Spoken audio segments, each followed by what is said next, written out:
शेवट तो भला माझा बहु गोड झाला आलो निजाच्या माहेरा बेटी रखुमाईच्या बरा परिहार झाला अवघ्या दुःखाचा भागीला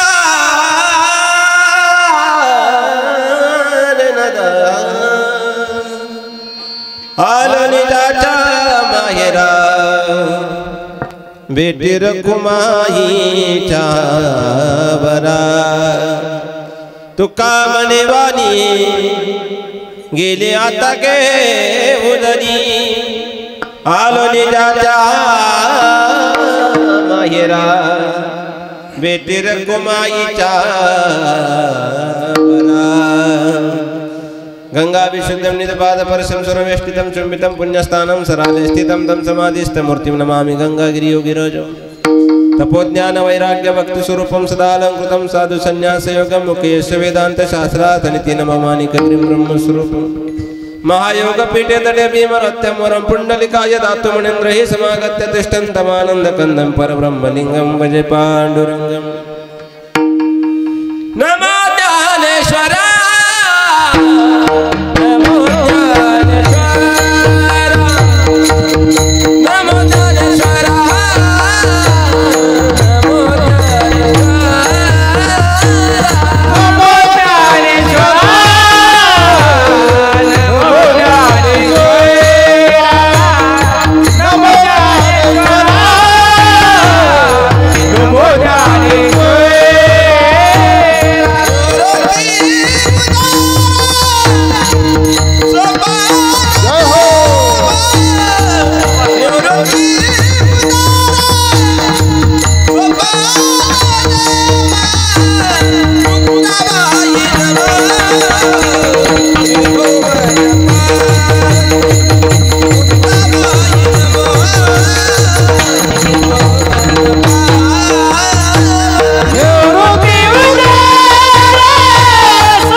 कीर्तने उभे असते लोका टाळ मृदंग श्रुती देखा तया माझे दंडवत मस्तक हे पायावरी या वारकरी संताची कर्णांतला आवाज कमी करा मला इथं मॉनिटरला नाही येऊ राहिला आवाज वर फार सुंदर आहे फ्लोचा बॅकअप आहे ना हा कमी वाटतोय विठाला विठाला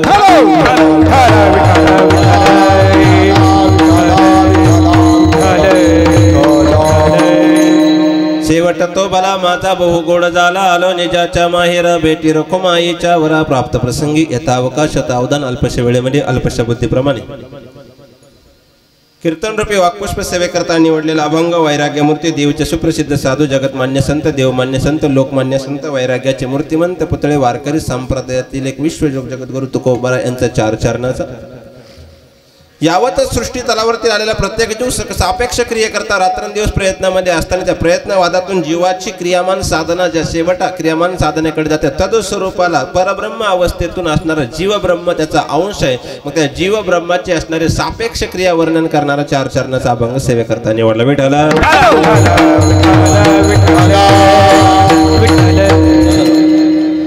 पवित्र असणाऱ्या अग्नेश्वर भगवंताच्या प्रांगणामध्ये आपण किम निमित्ताने जमलात नैमित्य सारून लावण्यात आहे कैलासवासी वैकुंठवासी परमश्रद्धे परम आदरणीय सिंधू कुटुंबातील असणारे एक पितृतुल्य व्यक्तिमत्व वटवृक्ष छायांकित असणारा एक असणारा आधार कैलासवासी रामभाऊबाबा खंडू शिंदे यांच्या असणाऱ्या प्रथम पुण्यस्मरणानिमित्त ही सेवा माझ्या वाट्याला आली बाबांच्या प्रित्यर्थ असणाऱ्या त्यांच्या धर्मपत्नी बाबांचे तीन हे चिरंजीव बाबांचे असणाऱ्या कन्या बाबांचे असणारे भाऊ दोन बाबांच्या असणाऱ्या तीन बहिणी उदंड असा परिवार त्यांच्या पाठीमागे बरोबर आहे ना हां एकदा ऑब्झर्वेशन केलं परत गरज नाही चला पुढे घेऊन जात त्या दृष्टिकोनातून असणाऱ्या शिंदे कुटुंबियाच्या माध्यमातून दादांच्या माध्यमातून सेवा माझ्या वाट्याला आली ज्यांच्या साथीने सेवा शृंगाराची महाराष्ट्रातली सगळी गुणीजन रत्ने परमित्र मृदंग अलंकार हर्षजी महाराज ताजने असतील, परमित्र परम आदरणीय बाबासाहेब महाराज गायकवाड असतील, आमचे साळवे महाराज गुणीजन भजनी मंडळ हार्मोनियमवर असणारे आमचे दादा. यांनी साऊंड सिस्टम फार गोड आहे. मी कधीच बोलत नाही कोणाला, मला स्वभाव आहे काय बोलायचं कोणाला, आपणच सांगायचं. वेचिते वचन जेणे आहे समाधान, उगाच कोणाचा अंत करून दुखावणं हा परम धर्माच्या ठिकाणी असणारं केलेलं क्रियामान चुकीचं कर्म आहे. निर्धारित वेळेमध्ये लांबवणार नाही आणि जास्त पुढेही नेणार नाही. जेवढे जमेल तेवढे श्राद्ध विषय परिपक्व पद्धतीने मांडण्याची पद्धती यूट्यूबच्या माध्यमातून असणारं लाईव्ह चालू आहे, बरोबर आहे ना? हां, एडिटिंग मला विचारल्याशिवाय करायची नाही बघा. विठाला विठाला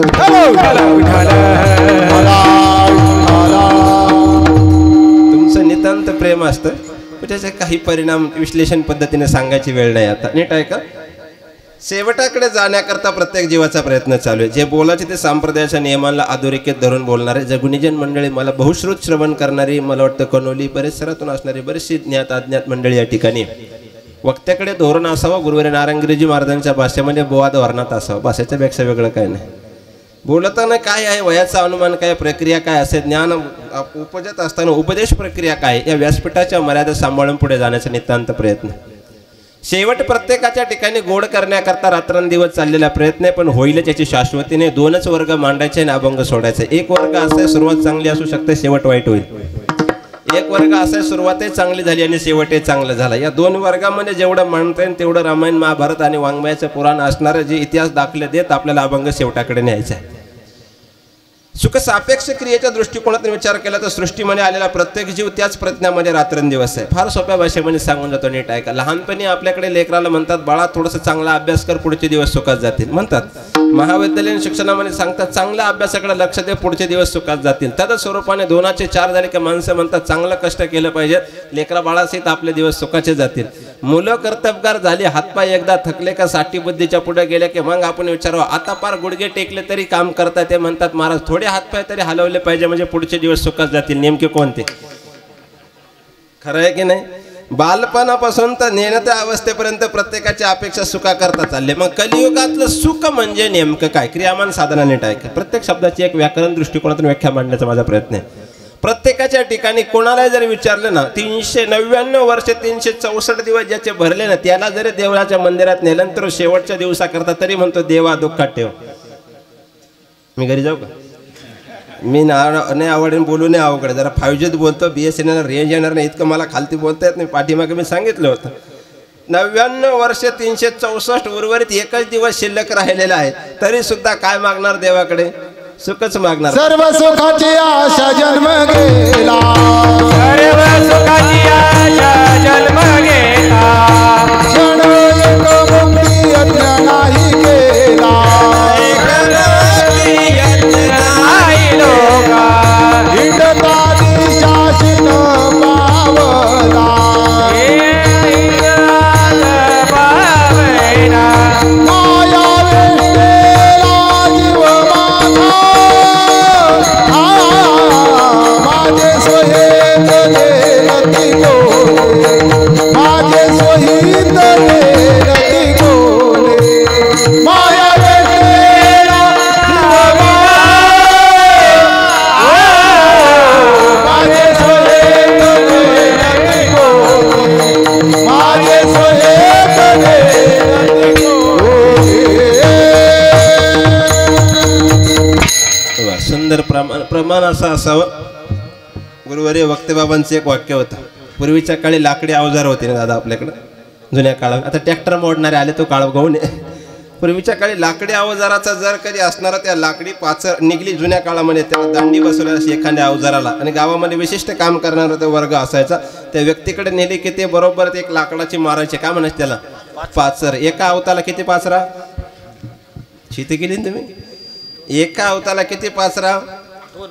एकच पाचर, एकच मारायची. अशी बसली पाहिजे ना, अशी तासायची किती एकदाच बसली पाहिजे. प्रमाण असं बसलं पाहिजे ना किती एकदाच बसलं पाहिजे. काहींची प्रमाण अशी तासावं लागतं. पुन्हा पुन्हा क्रियामान साधन आहे, त्या क्रियेला सुद्धा प्रमाण आहे. चला, मला सर्व सुखाची आशा जन्म केला, इथपर्यंत आपला मुद्दा चालला होता.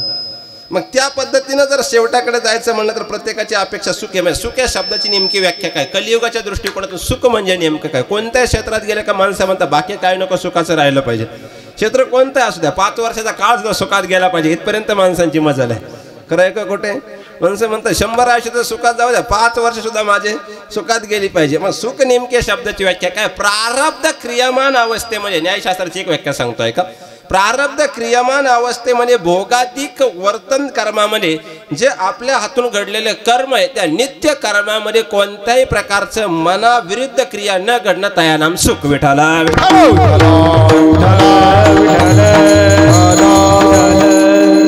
कोणतीही क्रिया करत असताना वानप्रस्थ, संन्यासी, ब्रह्मचारी आणि गृहस्थ 4ही आश्रमामध्ये कोणतीही क्रिया करताना ती मनाच्या विरुद्ध नाही घडली पाहिजे, त्याचं नाव सुख आहे. नोकरीत जरी पॅकेज अपेक्षित आहे त्याच्यापेक्षा जास्त भेटलं हे सुख आहे. संसारामध्ये सुद्धा 300च तिथपर्यंत गेलं. आता समजा आता बऱ्याचशा दूध व्यवसाय क्षेत्रातले आपले शेतकरी आहोत, किमान 35 झाला तरी आपल्याला सुखच आहे. त्याच्या हात आल्यावर दुःखाचे क्रियामान. कोणतं क्षेत्र कोणतंही असू द्या, एखाद्या व्यक्तीला आलेला भरघोस विधिमंडळातला निधी सुद्धा त्याच्या अपेक्षा जास्त आला की त्याच्या ठिकाणी सुखच आहे. मग क्षेत्र कोणतंही असू द्या, मनाच्या चल प्रक्रियेच्या विरुद्ध क्रियामान कर्म घडलं का तया नाम दुःख होतं, जे सापेक्ष क्रियेने घडतं ते. आणि सगळ्यात सोपं सांगू, कलियुगातलं सुख म्हणजे याच्यावर डिपेंड आहे. सगळं सुख याच्यावर डिपेंड आहे. रात्रंदिवस चाललेला तुमचा प्रवास कशा करता? किमान याच्या करता. मी एवढ्या लांबण कीर्तनाला आलो कशा करता? पैसा करता. सगळं त्याच्यावरच आहे महाराज. बाई रे सब बस के बाई, बाई रे सब बस के बाई, बाई रे सब बस के बाई,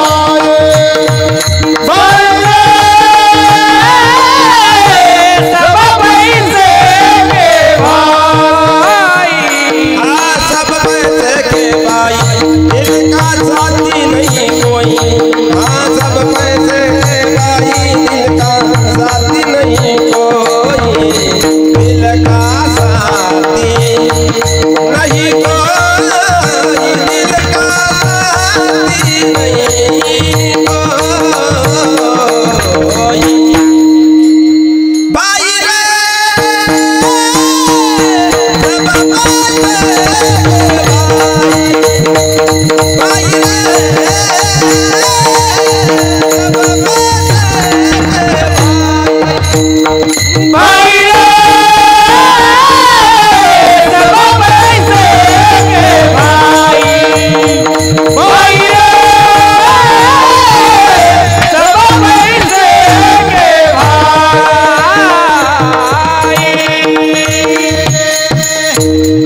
अपेक्षा याच्यामध्येच गेलाय. मग तरी सुद्धा सुखी आहे का माणसं? समृद्धीच्या कडाला गेली तरी समृद्ध नाही माणसं. बसलेल्यापैकी मी ओपन चॅलेंज करतो, मला अभंगावरती बोलायचं, बोलताना थोडा आवाज असा बेस वाढव. बसलेल्यापैकी एखाद्या व्यक्तीने असं चॅलेंज करावं की महाराज माझ्या जीवनात कोणतंच दुःख राहिलं नाही माझ्यासहित. आणि अजून ओपन चॅलेंज करतो बघा दादा, बसलेल्यापैकी असं दुसऱ्या कोणीतरी असं बसलेल्यापैकी माझ्यासहित कोणत्या एका व्यक्तीने असं चॅलेंज करावा की आपल्या जीवनामध्ये कोणत्याच प्रकारचं सुख सुद्धा मिळवायचं राहिलं नाही. असं कोणी असेल तर आपण कीर्तन संपलं सेल्फी घेऊ दे. सगळं कोणीच नाही महाराज. जो सो दुखिया बाबा सुखिया कोई नहीं रे ना, राजा दुखिया प्रजा दुखिया, दुखिया धन बैरागी कबीरा रे ना. राजा प्रजा प्रत्येकाच्या वाट्याला दुःखच आहे. मग किती दुःख आहे याची यादी काढायला गेलं तिकडे जायचं नाही. शेवटापर्यंत संसार दुःख मूळ. याच्यापेक्षा मी विनोदाने काय म्हणतो, संसार दुःख मूळ म्हणा चाल रडकी इतकं दुःख आहे. नाही नाही बस प्रमाण थांबायचं आपल्याला. पण संसार दुःख मूळ म्हणा चाल सुद्धा रडकी इथपर्यंत दुःख आहे असं माझा मतीत भाव होता. मग क्रियामान साधना मला काय मांडायचं आहे का, प्रत्येकाचं शेवटाकडे गोड झालं पाहिजे. मग 3 कारणं जीवनामध्ये सांगतोय का. 1, माणूस म्हणून जन्माला आला तर देव म्हणून जाता आलं पाहिजे. 2, माणूस म्हणून जन्माला आला तर माणूस म्हणून गेलो पाहिजे. आणि 3री साधना जीवनात घडू नये, माणूस म्हणून जन्माला आल्यानंतर जनावरासारखं गेलं नाही पाहिजे. पहिला मुद्दा सांगतो, माणूस म्हणून जन्माला आल्यानंतर शेवट देवासारखा गोड झाला पाहिजे. माणसं म्हटली पाहिजे तो देवच होता. ह्याच्याकरता काय कर्म करावे लागेल, त्या कर्माची एक यादी सांगतोय. इतकं सुंदर कर्म करावे लागेल. वैकुंठवासी प्रातस्मरणे विठ्ठल बाबा गुले सांगायचे, शांतता संयम ही ज्याच्या जीवनामध्ये असणारी सगळ्यात मोठी संपत्ती, ती माणसं उत्तम गती आणि योग्य दिशेने वाटचाल करतात. मी सिद्धांत सांगतो बघा नीट ऐका. मी एक विद्वान कीर्तनकारांना, काय 5Gच्या जमान्यातले कीर्तनकार, इन्स्टाला एक असणारे एक वाक्य विचारलं होतं, नाव नाही सांगणार. त्यांनी विचारलं होतं ना, बाबा जीवनामध्ये जर चांगल्या पद्धतीचं जीवन शांततेत आणि संयमात जर चांगल्या पद्धतीचं जगायचं असेल तर नेमके कोणत्या पद्धतीचा मार्ग अवलंबला पाहिजे. कीर्तनकार असताना सुद्धा मला प्रश्न आहे, मनुष्य म्हटलं प्रश्न असणार आहे. गलती रुलाती तो गलती राहे विधिकाती. चूक अगदी रडवते तर चूक शिकवते सुद्धा ना. क्रियामान साधनेने त्या व्यक्तीने दिलेलं उत्तर इतकं सुंदर होतं. एकच वाक्य त्यांनी मला पाठवलं आणि त्या वाक्यावर जेवढा विचार करता येईल तेवढे सुज्ञ मंडळी विचार करा. मी विचारलं होतं, चांगलं जीवन पाठीमागे शिल्लक राहण्याकरता कीर्ती स्वरूपाने काय केलं पाहिजे, समोरच्या जगाशी वावरताना नेमके कसं वावरलं पाहिजे. त्यांनी एकच वाक्यात मला उत्तर दिले. ते वाक्य असं होतं, सुज्ञ मंडळींकरता सांगतो, बाकी ज्यांना नाही रेंज आले तर त्यांनी वर्षश्राद्धाचं कीर्तन आटोपल्यावर जेवण करून घरी गेले तरी काही हरकत नाही. ज्यांना जमेल त्यांच्याकरता सुज्ञ वाक्य ऐका. त्या विद्वान व्यक्तीने दिलेलं उत्तर असं होतं हर्षल महाराज ताजने, तोंड बंद ठेवलेला माणूस आणि तोंड बंद ठेवलेला मासा कधीच कोणाच्या गळाला लागत नाही. वाक्याची ताकद गांभीर्य कळलं तर फार बरं होईल, नाही तर नळी फुंकिली सोनाऱ्याने इकडून तिकडे गेले वारे, काहीच नाही कळणार. त्यांनी एवढंच वाक्य मला पाठवलं. त्या वाक्यावर मी स्वतः 2 दिवस विचार करत होतो, नेमके काय मतीत अर्थ असं. त्याचा सरळ अर्थ असा होता, जे व्यक्ती इतरांच्या वादविवाद प्रक्रियेमध्ये पडत नाही तो संयम आहे आणि कोणती जरी संकट आलं तर शांततेतून मार्ग काढण्याचा प्रयत्न करते. तोंडाने बडबड वाया व्यर्थ कथास आणि अनंत वाचाळ बरळा ती बरळ. पुराव्यासहित बोलतो मी प्रत्येक प्रमाणाला. माझा स्वभाव आहे कोणत्या गोष्टी पुराव्याशिवाय बोलू नये. ज्याच्याकडे नसेल पुरावा त्याला नेऊन पुरावा पलीकडे. यादी नीट ऐका. अनंत वाचाळ माणसं म्हणतात ते निष्ठ बडबड करतं, त्याच्या नादी लागू नका. सरळ मराठी भाषेमध्ये भुंकणारे कुत्र चावत, असं सरळ सरळ सिद्धांत म्हणजे सोप्या भाषेत कीर्तन कळेल तुम्हाला, लय डोक्यावरून जायला नको. त्या पद्धतीनं तोंड बंद ठेवणारा माणूस कधी कोणाच्या वादात नाही आणि तोंड बंद ठेवणारा मासा कधीच कोणाच्या गळाला लागत नाही. म्हणजे दोन्हींच्या वाट्याला दुःख येत नाही. आणि अशी जी माणसं धारण करतात ना जीवनामध्ये ते स्वतः सुद्धा उत्तम गतीला पावतात. शांती रूपे नावे कोणाचा वाईट, शांती रूपे नावे कोणाचा वाईट, शांती रूपे नावे कोणाचा वाईट, शांती रूपे नावे कोणाचा वाईट. वानवी महात्मा वडिलांचे, वानवी महात्मा वडिलांचे उत्तमाची गती शांती परत नाही सुख,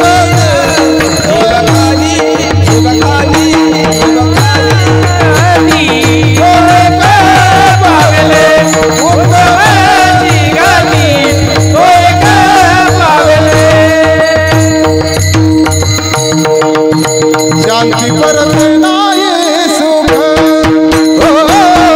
शांती परत नाही सुख,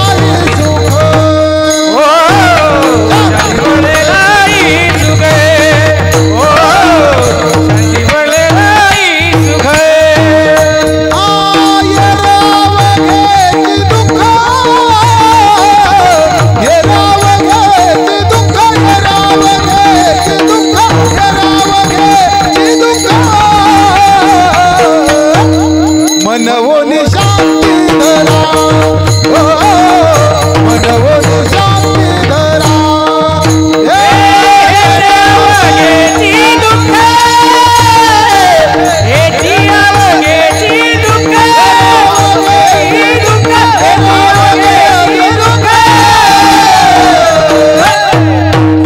मनवोनी शांती धरा, मनवोनी शांती धरा. सगळ्यात मोठं कारण सांगितलं, गोड शेवट करायचं असेल तर शांती परते नव्हे सुख, एर अवघ्याची दुःख मनवनी शांती धरा. याच्यापेक्षा शांती दया पाहुणा हरी करे, शांती दया पाहुणा हरी करे, शांती दया पाहुणा हरी करे. निर्धारित वेळेतले प्रमाण 20 चालायचे पुढे धपाधप सुरू असल्या क्या क्रियाने शांती दया पाहुणा हरी करी. इतका सुंदर प्रमाण क्रिया सांगितलं. म्हणून शांत संयम हे 2 असणारे सूत्र त्या जीवनामध्ये. मग चांगलं कर्म करत असताना उत्तम स्वरूपाची कीर्ती ठेवून गेल्यानंतर माणूस म्हणून जन्माला येणं आणि देव म्हणून जाणं. मी एक उदाहरण सांगतो, लक्षात येईल तुमच्या. एक महिन्या 2 महिन्यापूर्वी घटना घडली. सीतारामदादा त्यांना ती ज्ञात असेल. सिन्नर नगरपंचायत समितीचे माजी असणारे सभापती, हिवरे पिंपळ्या गावचे असणारे एक विद्यमान असणारे व्यक्तिमत्व, वारकरी संप्रदायावर नितांत प्रेम करणारे मारुतीशेठ बिन्नर म्हणून एक विद्वान व्यक्तिमत्व होतं. राजकीय क्षेत्रातलं सगळ्यात उंचीसन, चांगल्यापैकी आणि आदर्शवत महाराष्ट्रातल्या प्रत्येक कीर्तनकाराशी वक्त्या वेदांत प्रक्रियेने संवाद करणारे इतका अभ्यास व्यक्तिमत्व आणि माझ्यावर नितांत प्रेम करणार. ते व्यक्तीचं असं जगणं होतं, कोणी कीर्तनकार गावात आला तर पहिला त्यांच्या घरी गेलं पाहिजे, त्यांचा आदर आतिथ्य, त्यांच्याशी संवाद साधणार आणि मग कार्यक्रमाला घेऊन जाणार, इतकं प्रेम. मग ते बाकीचे कामं हाता वेगळी. मला वाटतं श्रीमंत व्यक्तीला वारकरी घरी यावं एवढं जरी वाटलं तरी मला वाटतं खरंच भाग्यवान आहे. याच्यापेक्षा वेगळं काही नको. आणखी काय अपेक्षा नाही गृहीत धरायच्या कोणाकडून. क्रियामान साधना सांगतोय का. रात्री 11:30ला गावात कीर्तन झालं, माझ्याशी बोलणं झालं. दुसऱ्या दिवशी सकाळचं कीर्तन माझं होतं. मला म्हणे महाराज उद्या सकाळी या, आपण घरून जाऊ. मला काय हरकत नाही दादा, चांगल्या माणसाला चांगलंच म्हटलं पाहिजे. मला वाटतं नको दुष्ट संगण पडे भजनामध्ये भंग, तो कामाचाही नाही. कर्मधर्म सहयोगाने 12:30 नंतर असणार. मी झोपी गेलो. सकाळी 6:30ला उठल्यानंतर पहिलं स्टेटस पाहिलं, भावपूर्ण श्रद्धांजली. विश्वास बसेना, विश्वास नाही बसत काही गोष्टी. काही माणसं इतकं सुंदर जगून जातात की ते या सृष्टीतून गेले, ही गोष्ट कानावर पडल्यानंतर सुद्धा ती कानामध्ये रुजायला बराचसा वेळ लागतो की त्या व्यक्तीचं अस्तित्व इथलं संपलंय. मी जे बोलतोय जरा सुज्ञ मंडळींकरता विचार आहे. मी तिथलं चौकशी केली तेव्हा खरंच असं घडलंय. ते व्यक्ती गेल्यानंतर पुन्हा सिन्नर तालुक्यामध्ये हळहळ झाले. माणूस म्हणून जन्माला येईल आणि देव म्हणून झालं. नंतर असणारं तिथे अंत्यविधीसाठी सुद्धा भरपूर समाज जमलेला होता. त्या दृष्टिकोनातून ती क्रियामान साधना. आपल्याकडे भावकीतले गेले तरी सुतक वाड्यावर वाटतात, आहे ना तुमच्याकडे पद्धत. गेल्यावर सुतकसुद्धा वाड्यावर वाटला. आता कसं वाटलं मला माहीत नाही. क्रियामान कर्म संपलं, वाडा संपुष्टात आला. आता ते मला पुढे नाही न्यायचे, जाऊ ते विश्लेषण मांडत नाही मी. वाड्यावर सुतक वाटतात. ते व्यक्ती गेल्यानंतर कुटुंबियांनी नातेवाईकांनी सुतक धरावं यात काय नवले. 10 दिवस पूर्ण गावानं सुतक धरलं आणि मुंडन केलं. याला म्हणतात माणूस म्हणून जन्माला येणं आणि देव म्हणून जाणं. उत्तमाची उरे कीर्ती मागे, उत्तमाची उरे कीर्ती मागे, उत्तमाची उरे कीर्ती मागे. तुका म्हणे येता मरणे तिसरे, तुका म्हणे येता मरणे तिसरे, तुका म्हणे येता मरणाची सरे, तुका म्हणे येता मरणाची सरे. उत्तमाची उरे कीर्ती मागे, उत्तमाची उरे कीर्ती मागे. रंगे माईके दुःखाचे जनिते, रंगे माईके दुःखाचे जनिते. उत्तमाची उरे कीर्ती मागे, उत्तमाची उरे कीर्ती मागे.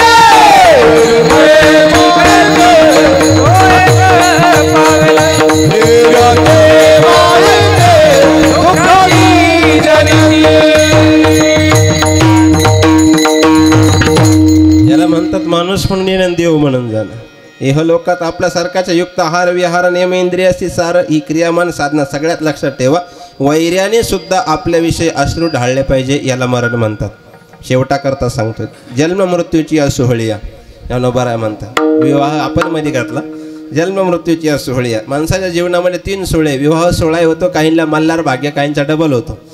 कळलं तर ठीक आहे, नाही कळलं तर घरी गेलो कळण त्यांना. कर्मधर्म सहयोगन या 2 सोहळ्यांमधला आनंद मला तुम्हाला सांगता. जन्म आणि मृत्यू दोन्हींमध्ये चांगला सोहळा कोणता. आता बोलत चला बघा, करू आवडीने वाद तुमच्या सुखाचा संवाद. थोडं चिंतन ऐकायचं सवय ठेवा. गाणे म्हणणं गायन करणं हे भाग थोडा बाजूला आहे, पण थोडंसं सुज्ञ पद्धतीने ऐकणाऱ्यांकरता ते श्रवण झाल्यानंतर मनाला बिंबलं पाहिजे. जन्माचाही सोहळा आहे, मृत्यूचा आहे. दोन्हींमध्ये चांगला कोणता. एकही नको. काय सांगू गर्भेचे यातन मृत्यूच्या आता कैसे येणे. दोन्हींच्या बाबतीमध्ये गौण आहे, पण यादी नीट आहे. मला वाटतं दादा जन्मापेक्षा मृत्यूचा सोहळा फार चांगला. का सांगतो मी नीट ऐका. जन्माच्या सोहळ्यामध्ये एखादा असणारा मुलगा झाला तर गावामध्ये माणसं बारसं ठेवतात. वैर्याला सुद्धा सांगतात ना आपल्याकडे, जाऊ दे वैरी पण सांगा, जाऊ दे आनंदामध्ये वैर्याला सुद्धा सांगतात. काहीलाही बिलिंदर व काहींना दुसऱ्याच्या आनंदातला आनंद सुद्धा पाहवत नाही, इतक्या वाईट वृत्तीचं जग आहे आपल्याकडे. आमचे गुरुवारी बाबा सांगायचे, दोघं सख्य भाऊ असले ना, पक्का वाद असू द्या, एखादी नवीन वस्तू जर घरी आणली ना, माणसं म्हणतात जाऊ द्या आपला कट्टरवाद आहे, पोराला कोणाला पाठवतात, नानाला बोलव नारळ फोडायला म्हणतात ना आपल्याकडे, तुमच्याकडे आहे की नाही, जाऊ द्या असू तो वाद, नानाला बोलव नारळ फोडायला. मग नाना थोडा शहाणा आहे की नाही, नानाने नारळ फोडल्यानंतर शांत राहायला पाहिजे की नाही. नाना येतो नारळ फोडतो पण जाणाराला म्हणतो गाडी आणली पण तिला ॲव्हरेज नाही, मर ना तुला बघवत. गरज काय पडली दुसऱ्याच्या दुःखात दुःख मानणारा जगातला प्रत्येक व्यक्ती स्वतःच्या दुःखाने अजिबात दुःखी नाही. इंसान आपने दुःखों से दुःखी नाही बल्कि औरों के सुखों से ज्यादा दुःखी आहे. दुसऱ्याचं सुख या माणसाला जास्त रडवतं. आणि एक वाक्य सांगतो ऐका, जे इतरांचं समाधान शांती श्रीमंती बघून जर अंतकरण तुमचं जळत असेल तर जिवंतपणे नरक भोगणं यालाच म्हणतात. विठ्ठल विठ्ठल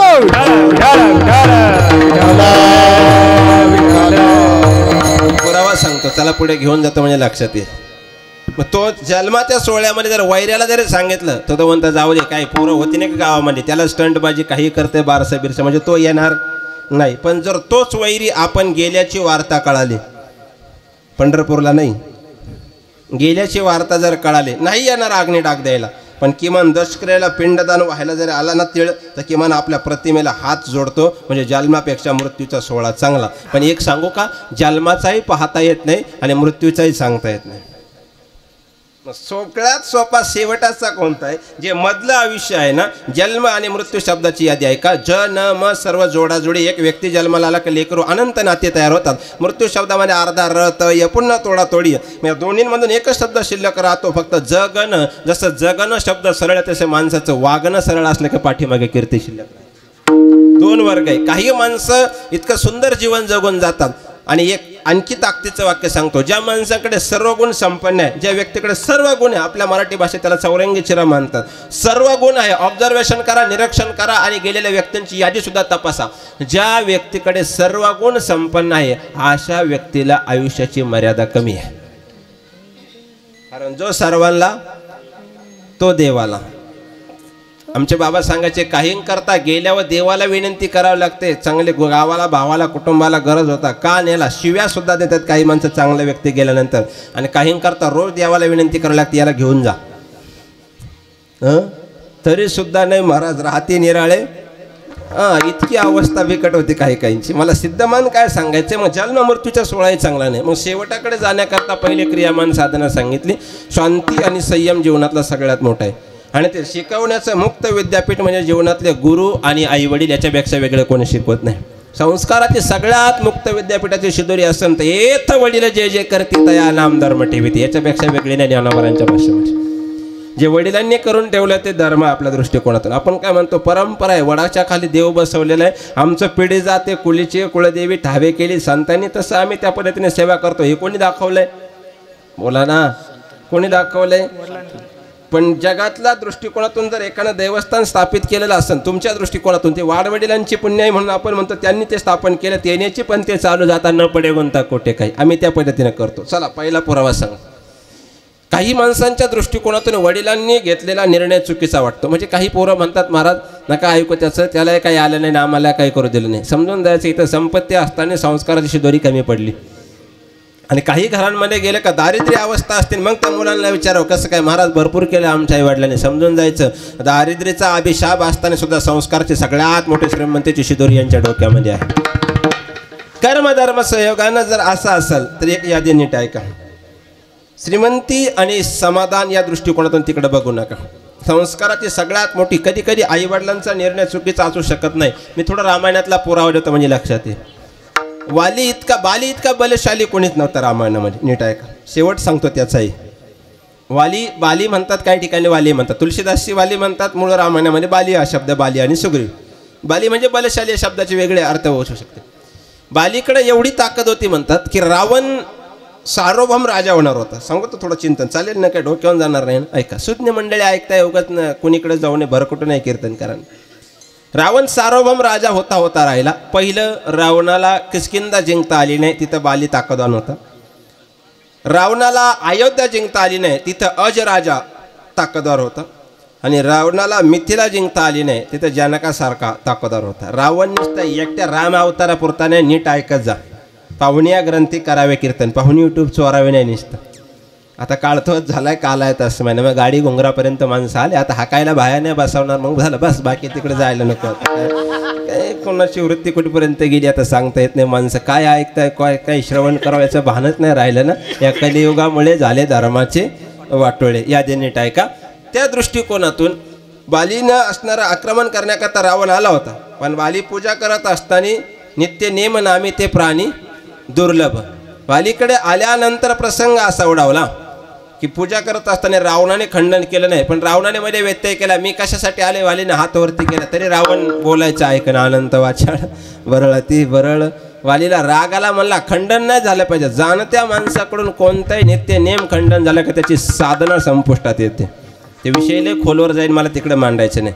आजही काही माणसं घरातून बाहेर पडताना किती ज्ञानी विद्वान असले, पण त्यांचा काहीतरी एक नित्य नेम आहे. आणि एक वाक्य असं नोट करून ठेवा, ज्या माणसांच्या जीवनामध्ये कोणता तरी काहीतरी नित्य नेम आहे, तीच माणसं कुठेतरी यशाच्या आणि असणाऱ्या ऐश्वर्याच्या असणाऱ्या क्रियामान साधनेमध्ये आहे. बाकी मग जनावरांसारखं कधी टाकलं का कधी खायचं, या वृत्ती क्रियामान साधने आपल्यापेक्षा ती बरी. इतकं भयान टायमिंग आहे आपला. आता यादी नीट आहे का. त्या वालीला राग आला आणि त्याने रावणाला काखेत दाबला, म्हणजे पूजेला खंड नाही आला पाहिजे.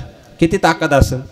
ज्या रावणाचं सामर्थ्य, सप्तकोटी घरे शुद्ध कांचनाची, अखिल अंका सोन्याची, 80,000 बायका, 1,00,000 नातू, मला वाटतं 1,00,000 मुलं, 33 कोटी देव बंदी खाण्यात टाकण्याची ताकद, शिवलिंगासारखं आत्मलिंग आणण्यापर्यंत ज्याची मजल होती, मला वाटतं सटवी ज्याचे पाय दाबायला, खंडोबा ज्याची दाढी करायला, गणपती ज्याचे गाढव ओळायला, चित्रगुप्त ज्याचे घोडे धुवायला, आणि शनीची असणाऱ्या 9 ग्रहाच्या पायऱ्या, इतका ताकदवान, त्याला काखेत दाबला, त्याचं नाव बाली.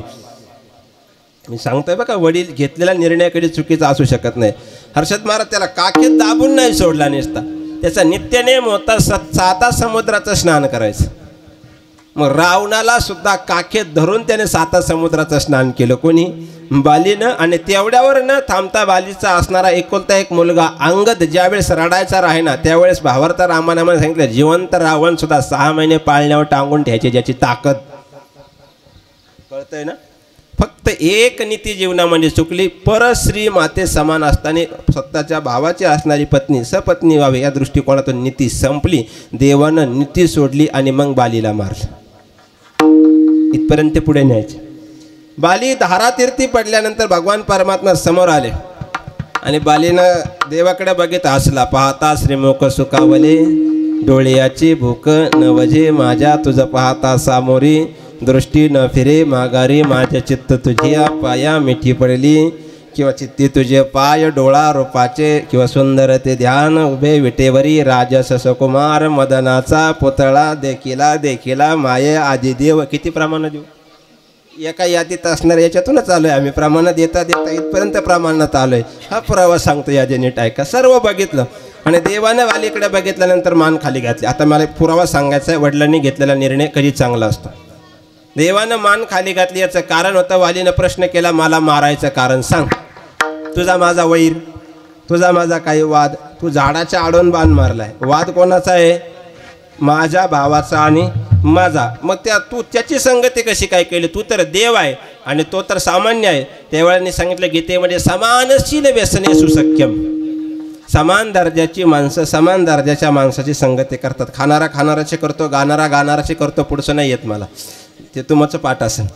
कर्मधर्म सहयोगाने तो वानर कुळातला सुग्रीव आहे आणि तो अयोध्येचा राजा किंवा 21 स्वर्गाचा मालक आहे. का संगती केली? हनुमानजीनं सांगितलं, सुग्रीवाची पत्नी तुमच्याकडे होती आणि देवाची रावणाकडे, इथं संगती लागली म्हणलं. बस, बाकीचं विचारू नको म्हणलं. मी सांगतो पुढे, काय उद्योग करू नको. बुद्धिमताम वरिष्ठम. डोक्याचा भाग वापरला कर्मधर्म सहयोगाने. त्यावेळेस वालीने सांगितलं, मला मारायचं कारण सांग. देवाने सांगितलं, तुझं पाप. देवा, तुझा अवतार माहिती कशासाठी? धर्म तू अवतरे हो बसाई, मारे हो मोरे व्याघ्र किनाई, मैं बैरी सुगरीव पियारा, अवगुणनाथ कवन मोहे मारा, अवगुणनाथ कवन मोहे मारा. धर्माची तू मूर्ती, पाप पुण्य तुझ्या हाती, मला का मारलं? देवानं सांगितलं, पाप झालं होतं, पाप. ते म्हणला, देवा, पुढे काकडा खोटा ठरेल, तुझं पाप, तुझ्याकडे बघितलं पाप माफ होतं. काय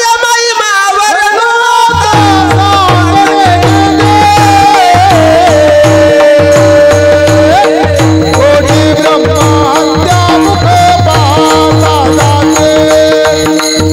ब्रह्मा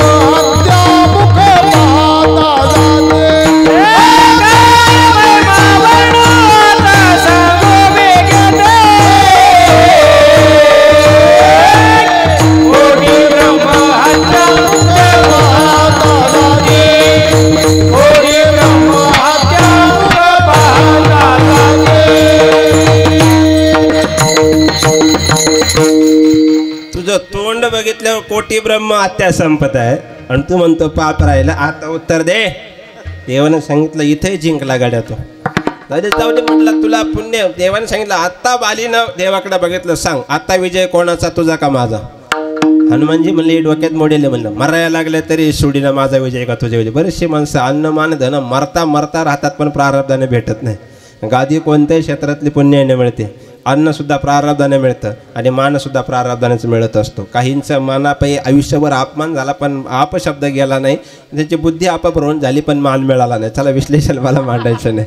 तिकडे जाऊ नये जाणतं कीर्तनकाराने. कर्म धर्म संयोगानं त्या बालीनं सांगितलं देवा विजय माझा झाला हे तुला कळले.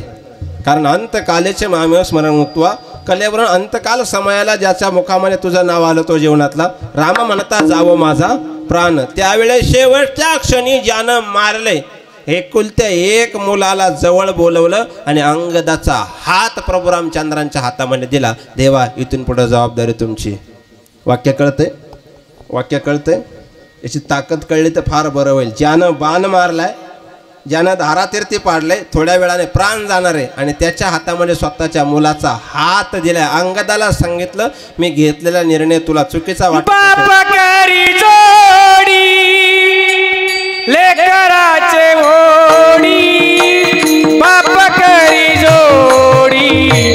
लेकराचे ओढी बाप करी जोडी. लेकराचे ओढी बाप करी जोडी. लेकराचे ओढी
प्रमाण हातामध्ये हात दिला. शेवटी अंगदाने वडिलांच्या शब्दावर विश्वास ठेवला.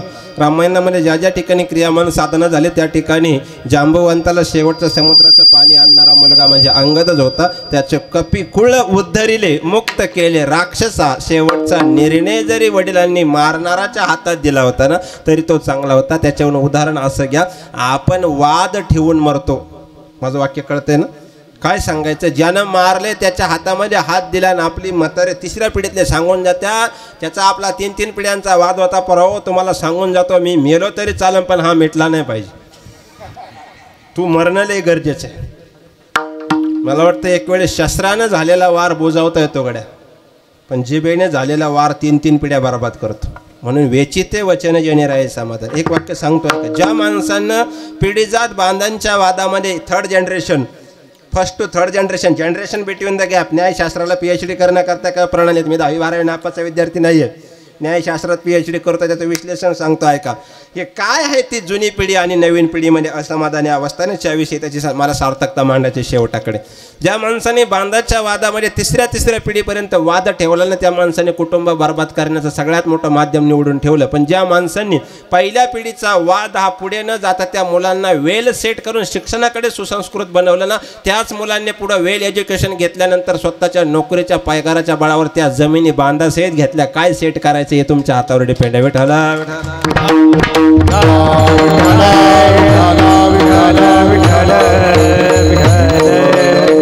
म्हणजे सांगणारी पिढी जी होती ना ही मागची होती. यांच्याकडे समाधान होतं महाराज. काय होतं या माणसांकडे. मी सप्ताहात बोललो की नाही मला माहीत नाही. 72चा दुष्काळ आणं बोललेली माणसं होती दादा. तरीसुद्धा एकही शेतकऱ्याने आत्महत्या केली नव्हती तेव्हा. होती का. चांगला सर्वे करा 72चा. आणखी एक सांगू का. एक राजकीय वाक्य बोलतो. 72च्या दुष्काळात जेवढे 5000 तलाव झाले तेवढेच पक्के. सगळे निरीक्षण करा, माझ्या वयावर जाऊ नका. नंतरचे जेवढे झाले ना तेवढे सकाळी मंत्री आले, नारळ फोडून गेले. 31 मेचा पाऊस जोरदार झाला. मंत्री ज्या रस्त्याने गेले तलाव सुद्धा त्याच रस्त्याने गेला. येण्याची पंथा चालू जाताना पुढे बोलता. काय अवस्था आहे आपली. त्या काळात त्यांच्याकडे समाधान किती समाधान होतं. भूमीवरी पडावे आकाश पांघरावे, वाऱ्यास वेरी जावे, या झोपडीत माझ्या किती आनंदी आनंद, किती आनंदी आनंद, या झोपडीत माझ्या. किती गोड होतं महाराज. आता मला वरदान आहे पावसाचं. अजून होता का मोठा पाऊस तुम्हाला? आल्या आल्या घेऊन आलो. मग जरा विचार करा, प्रत्येकाने 500-500 कॉन्ट्रीब्युशन केली तरी आणखी पाऊस शकतो.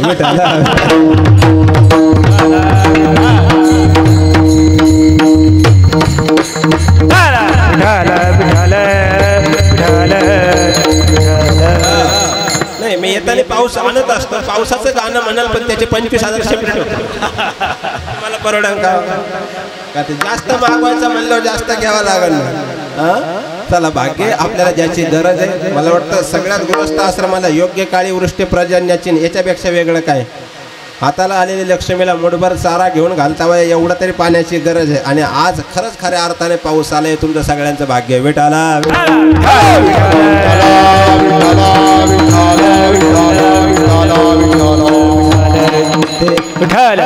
भरकटू नका थोडं. मी लांबवणार नव्हतो, मला मध्येच पाऊस बोलवायचा नव्हता, पण हे जास्त लांब असल्यामुळे थोडं बोलावलं.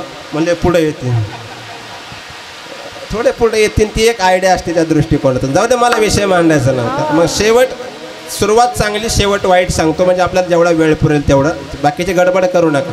आहे त्या जागेवर स्थिर बसा. तुम्हाला पाऊसही सहन होत नाही आणि नसलेला सहन होत नाही. आला का वाटोळं केलं, कमी आला का पाऊस होईना. नेमकी कोणत्या ताकदीत जगावा. जास्त कीर्तन लांबलं का तरी वैताग, आयुष्य लांबलं तरी वैताग. या जरा बारकाने नीट ऐका. कर्मधर्म सर्वने सुरुवात चांगली आणि शेवट सांगतो, जरा बारकाने ऐका. अभिमन्यूला चक्रव्यूह भेदायचं भगवान परमात्म्याने गर्भामध्ये सांगितलं. आणि एक बाळ अभिमन्यू, उपमन्यू, अभिमन्यू दोघांची यादी नीट ऐका. गर्भात त्याला चक्रव्यूह भेदायचं कळलं होतं. सुरुवात चांगली. जन्मल्यानंतर वयाच्या 16व्या वर्षी 72 लक्ष औक्ष सेना असणारी ही कौरव पक्षाला. नीट ऐका बघा जरा सुज्ञ मंडळी. एक लक्ष द्या. पाऊस पाहिला नाही का कधी? काय मरावं का जागावं तेच कळा ना आम्हाला. नको तिकडे इतकं केंद्रित करतील ना. लक्ष द्या, इकडे लक्ष द्या. ते पाठीवर लाडू परवडतात पण हे कोरडे परवडत नाही. ते तडतड केल्याशिवाय राहतच नाही. चला लक्ष द्या माझ्याकडे. म्हणून हे डिपार्टमेंट कोणालाच आवडता आलं नाही. प्रभू रामचंद्राला नाही आलं तर हरिण सोन्याचं म्हणून जावं लागलं त्यांना सुद्धा मागा. माझी यादी कुठे ठेवायची. चला मी सांगतो पुढे कर्मधर्म संयोगाने. त्या अभिमन्यूनं वयाच्या 16व्या वर्षी औक्ष असणारी पूर्ण नारायणी सेना, कृपाचार्य, द्रोणाचार्य, भीष्माचार्य, दुर्योधन, कर्ण, अतिरथी, अश्वत्थामा, 51 बळी योद्धे. चालू द्या पाऊस. आता सोडत नाही मी 2 वाजेपर्यंत. असे तुम्ही पावसात जाऊन काय करणार आहे का? आवरायचं असं नाही ना. हां थांबाल तो थोडा वेळ. मी सांगितलं जरा बांधबिंद भरू दे, नंतर आवरतो जेवण. सिस्टमवाला घाबरू नको. भर वारीसुद्धा सिस्टम चालू आहे. काहीच होणार नाही तुझ्या सिस्टमला. झालं तर तुझं तू पाहून घे. इकडं लक्ष द्या माझ्याकडे. कर्मधर्म संयोगानं ज्या वेळेस अभिमन्यूनं चक्रव्यूह भेदलं, आतमध्ये गेला पण बाहेर यायचं त्याला कळलेलं नव्हतं. सुरुवात चांगल्या देवानं त्याला चक्रव्यूह सांगितलं. नीट ऐका बघा. भारतीय इतिहासातील सगळ्या क्रांती या जवळजवळ वयाच्या 16व्या वर्षी. यादी सांगतो. प्रौढ प्रताप पुरंदर क्षत्रिय कुलावतंस राजे छत्रपती स्वराज्याची स्थापना वय वर्ष 16. शिकागोच्या परिषदेमध्ये भारतीयांचं केलेलं नेतृत्व स्वामी विवेकानंद वय वर्ष 16. राजगुरू भगतसिंगांच्या देशाकरता बलिदान वय वर्ष 16. हे विश्वची माझे घर ऐसी मती जयाची स्थिर किंबहुना आचाराचार अंश माझा जे काळांची व्यंकटी सांडो ज्ञानोबारांच्या ज्ञानेश्वर लेखनाचं वय वर्ष 16. अभिमन्यूने चक्रव्यूह भेदला वय वर्ष 16. फक्त आपल्या अहिल्यानगर जिल्ह्याचं भाग्य 16 वर्ष आपल्याकडे क्रांती आहे. पुणे जिल्ह्यात 16व्या धोक्याचं सांगतात. काहींना रेंजेस नाही आले. इथे लिहिणारे कवी थोडे वेगळे आहेत. तिकडं एका जनार्दनी नाही, तिथे एका जनार्दनी नारायणगाव आहे. विठाला विठाला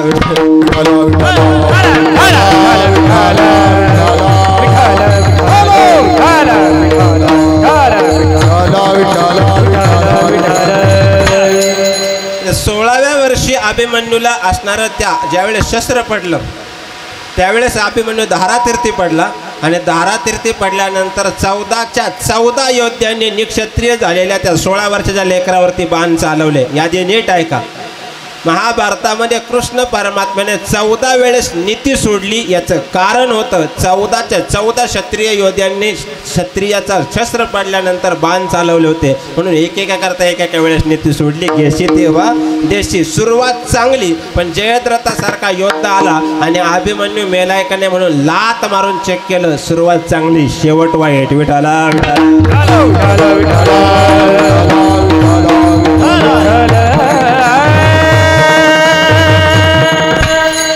पाऊस आता काय हटत नाही का आता गरजच होते का म्हणायची काय गरजच ठेवली नव्हती म्हणे पावसाचं गाणं म्हणत एवढं आल्यावर काय आणखी आणायचं का महापूर आणायचं काही जातं अरे गरज वाटते का तुम्हाला.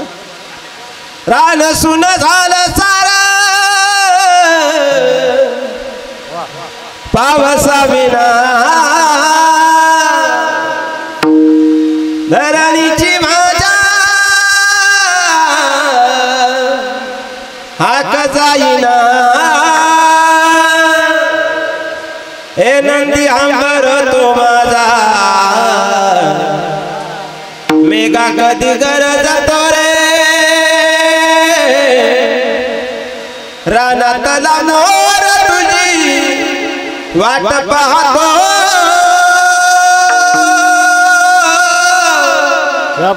तू ये रे पावसा तू ये रे पावसा पाखराची किलबिला रडत यातना पिल पाण्याविन काल माझ मेंढल हे मेल रे मेंढल हे मेल रे विठाला विठाला विठाला विठाला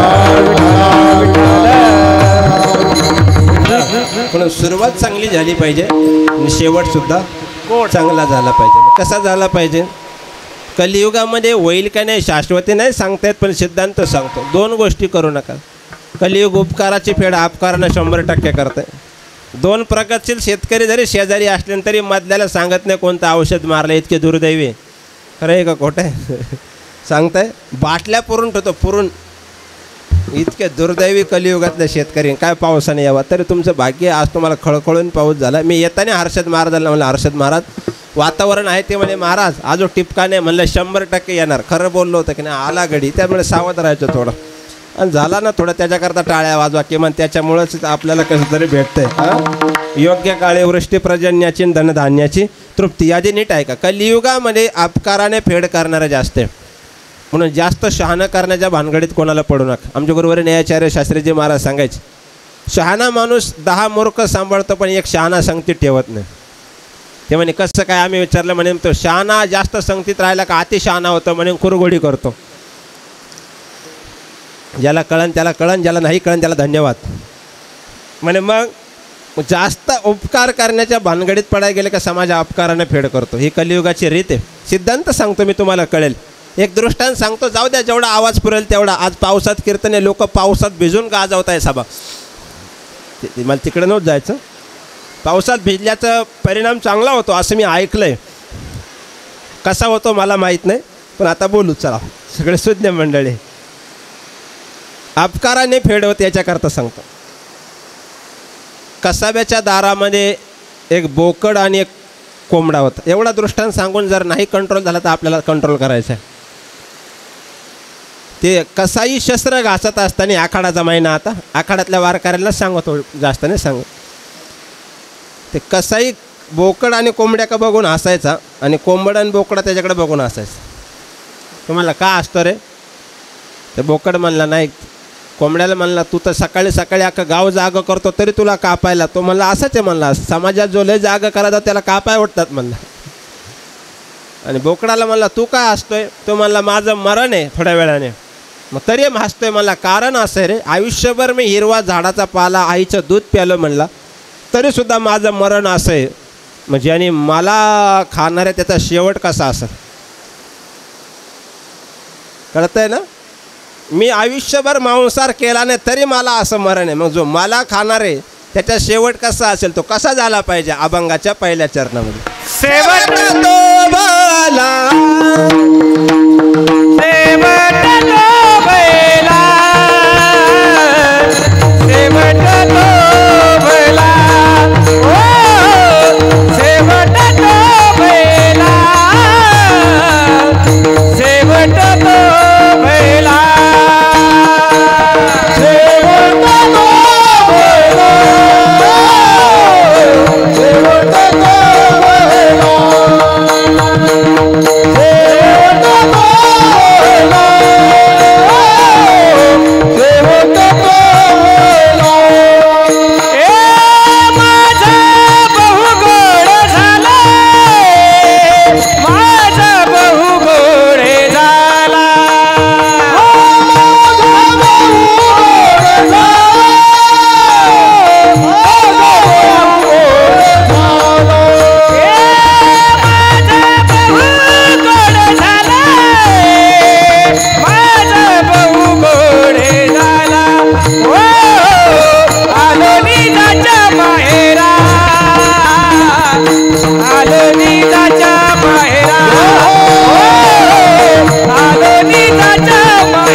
जास्त व्यत्यय कीर्तनात कामाचा नाही. हा बाबा ऐकायला तयार नाही. त्यात आपण मागणी केली, तो म्हणला आज डगफुटीच करून जातो. तर गाडी काढायचा जागा राहू दे, बाकी काही टेन्शन नाही.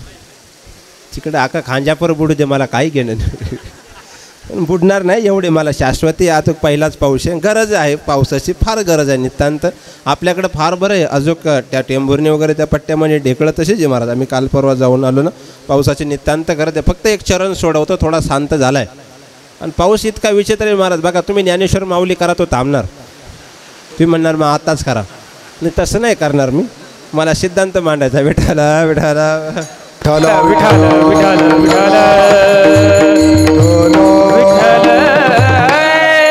शांत झाला. आता तुम्ही शांत बसा. 5-10 मिनटं आपण थांबू. आता थांबेल पाऊस, काय शांत होतं. हां चालून देऊ ना. हां मी नाही घाबरत तसा, तुमच्यावर डिपेंड आहे. मला काय, मी उंचीवर आहे, मी भिजून कीर्तन करणारा माणूस आहे. चला पुढे. निजाच्या माहेराच्या बाबतीमध्ये एक शब्द मला थोडं ताकदीने बोलायचं आहे.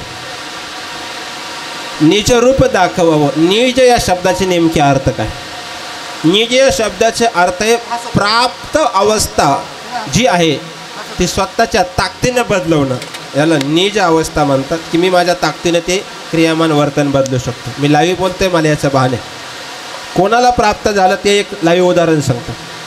आपल्या महाराष्ट्रामध्ये एक असं देवस्थान आहे, फक्त त्याच देवस्थानच्या ठिकाणी एक पाटी लिहिलेली आहे, कृपया आलेल्या सर्व भाविकांनी शांतता राखावी, आजूबाजूला अन्य धर्मांची सुद्धा स्थळे आहेत. आणि एकच देवस्थान आहे, गजानन महाराज शेवगाव असणार या ठिकाणी. तेवढ्याच देवस्थानला पाठी ऑल महाराष्ट्र ऑल इंडिया परत सापडणार नाही. मी लाईव्ह बोलतो आणि अनुभवातून बोलतो. मला वाटतं एक मात्र संस्थान असं आहे आपल्या महाराष्ट्राच्या ठिकाणी, की महाराष्ट्रातून कोणी जरी अर्ज घेऊन गेलं तरी त्या व्यक्तीला भजनाचं साहित्य शेगाव संस्थानातून दिलं जायचं, ही ताकद होती. आणि त्या संस्थानावर जर जे मुख्य होते ते शंकराप्पा, एक विद्वान व्यक्तिमत्व. निजाचं माहेर कोणाला भेटतं याच्याकरता सांगतोय का? स्वतःची जमीन विकून सुद्धा पर्यायी देवस्थानचा काही कारभार ज्या व्यक्तीने बघितला, त्या व्यक्तीचं नाव होतं शंकराप्पा. लोक देवावाने पुजायचे त्या माणसाला. मी स्वतः अनुभव घेतलेला आहे. मी एकदा सेवेचा योग आला होता त्या ठिकाणी. इतकं विद्वान व्यक्तिमत्व. सर्व त्या पद्धतीनं संस्थान बघायचं. मरेपर्यंत संस्थान लोकांनी निर्विवाद अध्यक्ष म्हणून त्यांना 35 वर्ष ठेवलं. नाला 35 वर्ष निर्विवाद, कोणाचाही वाद नाही, काय नाही. पर्यायी घरातलं जेवढं लागेल तेवढं पुरवायचं, पण देवस्थानला कमी नाही पडलं पाहिजे, अशी ज्या माणसाची धारणा. निज माहेर कसं प्राप्त होतं, आयुष्यभर केलेल्या सेवेचं फळ आहे का? रुक्माई वरा भेटायला कसं गेले ते यांचं सांगतो आहे का?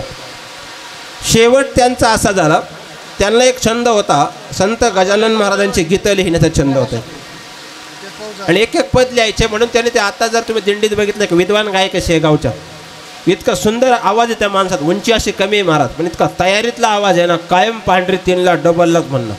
आणि इतकं सुंदर गोडवा आहे, प्रत्येक जागा असं भरून काढता. यूट्यूबला मुक्ताई माध्यमातले विशाल महाराज खोलेंच्या माध्यमातून मी गेलो होतो ना, त्यावेळेस त्यांची ओळख झाली होती की विशाल महाराज मला गायन ज्या माणसाने शिकवलं ती अशी व्यक्ती आहे म्हणजे. काय तयारी असेल त्या माणसाची. आणि शेवटले गीत लिहिलं, निजाचं माहेर काय असतं सांगतो. निज माहेर गीत लिहिलं आणि हॉस्पिटलमध्ये असताना शेवटच्या दिवशी त्यांना घरी आणायचं होतं, त्या दृष्टिकोनात आणलं. भजनी मंडळ अख्ख्यात परंपरा उज्ज्वल जर असं वारीच्या याच्यामध्ये शिस्तबद्ध भजन तर ते संत गजानन महाराज शेगाव दिंडीतलं भजन. कटिबद्ध ड्रेस कोड त्यामध्ये असं नाही, गबरे बांडे कुठं उठला कुठं असं नाही, वारकरी तो वारकरीच पेहराव.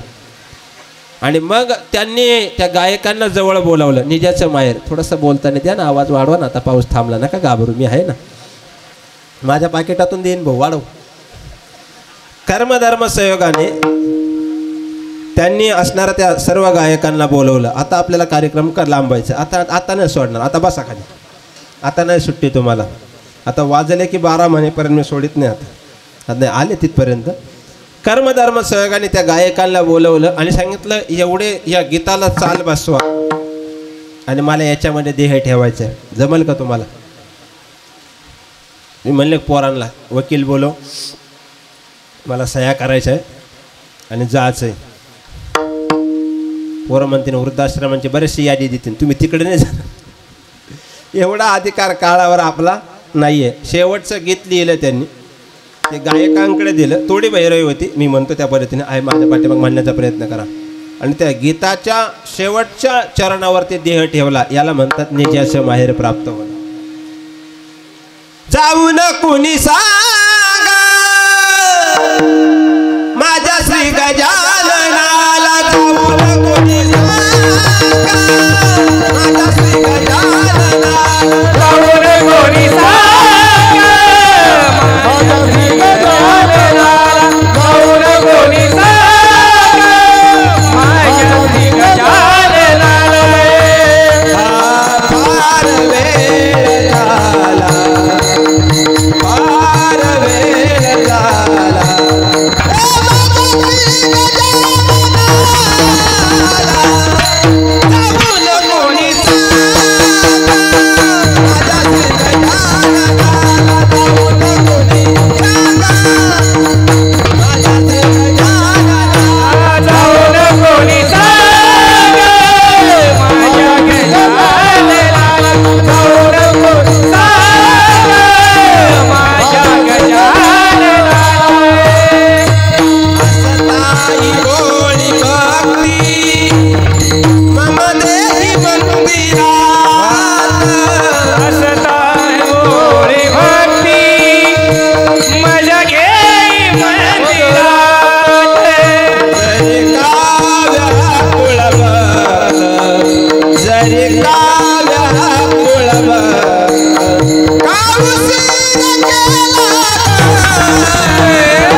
देव ठेवला. याला अधिकार म्हणतात. याला म्हणतात आलो निजाच्या माहेरा बेटी रखुमाईच्या वर.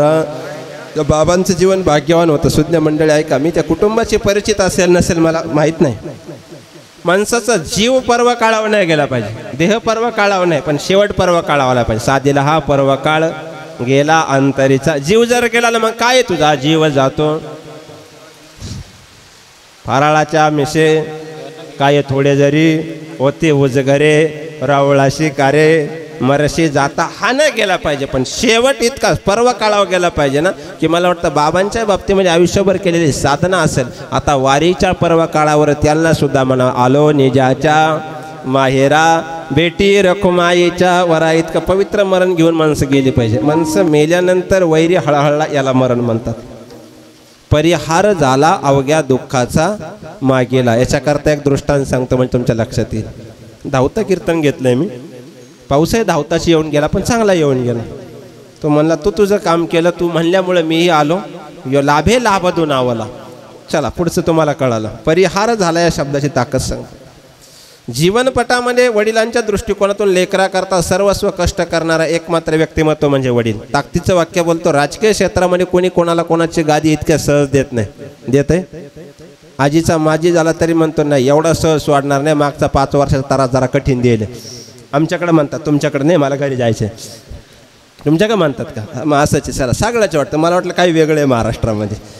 नीट ऐका, राजकीय क्षेत्रात कोणत्या क्षेत्रात कुणी कोणाला कोणाची खुर्ची इतक्या सहज देत नाही. पण मुलगा कर्तबगार झाल्यानंतर काबाड कष्ट करून रक्ताने कमवलेली प्रॉपर्टी ना, कर्तबगार मुलगा झाला का एका मिनिटात बाप स्वाधीन करून टाकतो. जीवनातला बाप असतो. जेव्हा कर्तबगार मुलगा जन्माला येतो त्यावेळेस त्या वडिलांना वाटतं परिहार झाला अवघ्या दुःखाचा मागेला. माझा स्वतःचा अनुभव सांगतो. 31व्या वर्षी माझं वडील नावाचं छत्र गेलं. बाबासाहेब महाराजांना माझ्या वडिलांचा परिचय होता. पहाडी काळी 3ला गाणारे होते. कुटुंबात 4थ्या पिढीत भजन आहे माझ्या. हे सहज नाही येत असं. काय म्हणतात आपला पोरगा एका महिन्यात वाजवीन का? हा, तो नक्की वाजवीन. शिकवणाराला स्वतःने वाजवायचं पण शिकवणाराला नक्की वाजवीन. एवढं पूर्वपुण्य ज्याचे असेल एवढं सहज येतं का हो? मी येतं काल एक वाक्य वाटलं, वारी जायला सुद्धा भाग्याचं. आता आपलं दुर्भाग्य आपण इकडे, माझ्यासही दुर्भाग्य. काही पर्यायी कारणास्तव मला नाही जाता आलं. पार्लमेंटला जाण्याकरता इलेक्टेड लागतात आणि वारीला जायला सिलेक्टेड लागतात. देव असं कोणालाही बोलावत नाही त्या दृष्टिकोनातून. मला क्रियामान साधना काय मांडायची जरा बारकाय नाही का. परिहार झाला अवघ्या दुःखाचा मागेला. आयुष्यभरामध्ये इतरांकरता भरपूर करा. मी त्याची शब्दात वाक्य बोललो की नाही, मला उदाहरण सांगायचे. हे कलियुग आहे महाराज, थोडं जपून वर्तन करण्याचा प्रयत्न करा. सिद्धांत सांगतो. आणखी एक ताकदीचं वाक्य सांगतो. कलियुगामध्ये दुसऱ्याकरता चंदनासारखं जिजा, फक्त समोरच्यानं लाकूड समजलं नाही पाहिजे. वाक्य कळलं ना? दुसऱ्याकरता चंदनासारखं जिजाओ पण फक्त समोरच्यानं लाकूड नाही समजलं पाहिजे. मी ज्ञानोबारायांच्या जीवनातला दृष्टांत सांगत होतो. परिहार झाला अवघ्या दुःखाचा मागेला. यादी कळते ना? आज लाखो वारकरी मेळ्यामध्ये आहे, माऊलीच्या मेळ्यामध्ये. आणि ज्यावेळेस पादुकांचं स्नान होतं ना त्यावेळेस लाखो वारकरी वयाचं भान न ठेवता झुंबड करतात. फक्त त्या पादुकाला स्पर्श झाला पाहिजे. खरं आहे खोटे? कशा करता? पादुकाला स्पर्श झाला पाहिजे. दुर्दैव सांगू का, जिवंतपणे ज्या ज्ञानोबाराने स्पर्श केल्यानंतर बाटत होते ना तीच माणसं आज वाटेमध्ये उभं राहून त्यांना स्पर्श करण्याकरता लाहीन लावता. हे संत जीवने हे परिहार आहे का नाही? तरी सुद्धा ज्ञानाबाई माझी अनाथाची माय, एका जनार्दनी पाय वंदितसे. किती दृष्टिकोनातून या इतकं ज्ञानोबारांचं पुण्य. ऐका ते दुःख सांगतो. चंदनासारखं जिजायच्या करता दृष्टांत सांगतो. ज्यावेळेस देहांत प्रायचित्ताची शिक्षा दिली त्यावेळेस आईवडिलांचं जाणं झालं. त्यावेळेस निवृत्तीनाथांवरती जबाबदारी पडलेली होती पूर्ण, की कुटुंबाचा भार सांभाळत असताना मला वाटतं कर्त्या पुरुषाचं वागणं सुद्धा लोखंडी पत्र्यासारखंच आहे घरातलं. खरं आहे ना? कर्तबगार माणूस जो असतो ना घरातला त्याचं वागणं म्हणजे त्याचं जगणं म्हणजे लोखंडी पत्रा आहे. उन्हाळ्यातसुद्धा पत्राच तापतो, पावसाळ्यातसुद्धा पत्राचा असतो आणि हिवाळ्यातसुद्धा पत्रा जास्त थंड पडतो. त्याचंही तसंच आहे. किती बोलला की तो जास्त बडबड करतो, जास्त तडतड करतो, जास्त फडफड करतो. पण त्याचा जर आधार गेला ना मग कळतं त्या कुटुंबाची अवस्था काय असते. ज्ञानोबारायांचं जीवनपट सांगत असताना प्रसंग असा ओढवला. एक 75 वर्षाचं व्यक्तिमत्व धाय मोकळून रडत होतं. 75-80च्या पुढचं वय असेल. फेटा काढून रडत होतं. मला रडता रडता प्रसंग असा ओढावला. कीर्तन आटोपल्यानंतर ते व्यक्ती रडत होतं. जवळ आलं दर्शनाला तरी धाय मोकलून रडत होतं, हुंदके देऊन रडत होतं. दीनतैशी रजनी झाली ओ माये, अवस्था लावून गेला अजून का नाही पडिले दूरदेशी इतकं विरहणी. जवळ घेतलं म्हणलं बाबा रडायचं कारण काय? म्हणजे महाराज तुम्ही मग जसं सांगितलं ना तसं अख्ख्या कुटुंबाचा निवृत्ती नात होतो मी. चंदनासारखा जिजा लाकूड समजलं नाही पाहिजे याच्याकरता सांगतो मी. म्हणजे मग वयाच्या 10व्या वर्षी माझ्या आई आणि वडील मरण पावले. म्हणजे 2 भाऊ आणि 1 बहीण जबाबदारी पडली माझ्यावरती. वाक्य नीट सांगतो, ज्या दिवशी जबाबदारी नावाचं ओझं अंगावर पडतं ना त्या दिवशी वय नावाची मर्यादा निघून गेलेली असते. तिथं सामोरं जावं लागतं, पर्याय नाही, ऑप्शन नाही आणि ऑरसुद्धा नाही. 10 दिवस झाले म्हणे 13वापर्यंत महिन्यापर्यंत कोणीतरी सांभाळलं, पण महिन्यानंतर शेवटी जगत प्रक्रियेमध्ये बाकीच्यांचा आधार गरजेपुरता असतो. नाही रे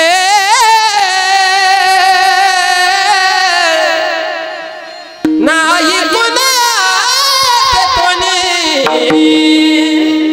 बहीण कुणाची बाबा कुणाचे कोण कुणाचे सगळे सोय रे मेला पाटी सर्व रागिले तुटतील धागे दोरे प्राणमायेचा बाजार प्राणमायेचा बाजार. महिन्यानंतर मला मोठा हाकायला सालान ठेवलं. जुन्या काळात मोठा दासरट वगैरे, आता काय कळणार आहे, आता गेला काळ. आता त्यांना जरी कळलं ना चाड्याला नळ्या 4 राहत्या आणि त्याला होलं किती राहत्या किती राहत्या साड्याला नळ्या. तुमच्याकडे पाबर आहे अजून काही ठिकाणी, पाबरीला फण किती 4 फणांना चाड्याला नळ्या किती 4 नाल्याला होलं किती 4, बाकीच्या के बेरे राहत्या का? ही आता अवस्था आहे आपल्या कृषीप्रधान देशाची. जर तुम्हाला सांगितलं 100% तुम्हाला अनुदान देणार, बोलवले मंत्रालयामध्ये, जर हा प्रश्न त्यांनी विचारला चाड्याला नळ्या किती, तुम्ही 4 म्हणले होते, डबल नाही करायचे. ही अनुमान प्रक्रियेने शेती नाही आहे. सिद्धांत मला मांडायचा होता, मोठा हाकायला ठेवलं म्हणे. दिवसभर मोठा हाकायचं दिवसभर. मला 2 टायमाचं जेवण ठरलेलं आणि साल, पूर्वी साल होतं ना, साल ठरलेलं होतं. भाकर आले की भुकेनं व्याकुळ व्हायचं, आलेला घास उदारामध्ये जावा असं वाटायचं, जठराग्नी पेटलेला असायचं सर महाराज. पण मला 2 भाऊ असणारे ती माझी बहीण दिसायची की जे माझ्याकरता घरी वाट पाहत आहे. त्या दृष्टिकोनातून तशी ती भाकर झाकून ठेवायची, दिवसभर मोठा हाकायचं आणि ते घरी घेऊन गेलो की जसं एखाद्या मालकाला पाहिलं की जनावरं हंबरडा फोडतात, मांजरीचं पिल्लू पायास येतं आहे, कुत्र्याचं पिल्लू शेपूट हलवतंय गड्या, तसं ती लेकरं पळत आली का माझ्या पायामध्ये घुटमाळायची. दिवसभर केलेला काबाड धंदा अशी वाट बघायची माझ्यावाली, जसे एखादी पक्षीने पिल्लाला सांगून जाते गड्या तू आता मी बाहेर जात आहे बाळा, बाहेर निघू नको. ती बाहेर गेल्यानंतर असणाऱ्या पारद्याने जाळं टाकलं असावं, त्या जाळ्यामध्ये ती अडकते आणि इकडे पिल्लू सुद्धा आकांताने तिचं वाट पाहता. इतक्या पद्धतीने ती भाऊ आणि बहीण माझी वाट पाहायचे. प्रभात चारी यासी जाओ पक्षिणी, प्रभात चारी यासी जाओ पक्षिणी, प्रभात तारी यासी जाओ, प्रभात तारी यासी जाओ. पेलू मोत पाये मुखवासे पक्षिणी, प्रभात चारी यासी जाओ पक्षिणी, प्रभात चारी यासी जाओ. मोत पाये पेलू वाट पाहे मुखवासे पक्षिणी, प्रभात तारी यासी जाओ पक्षिणी, प्रभात तारी यासी जाओ.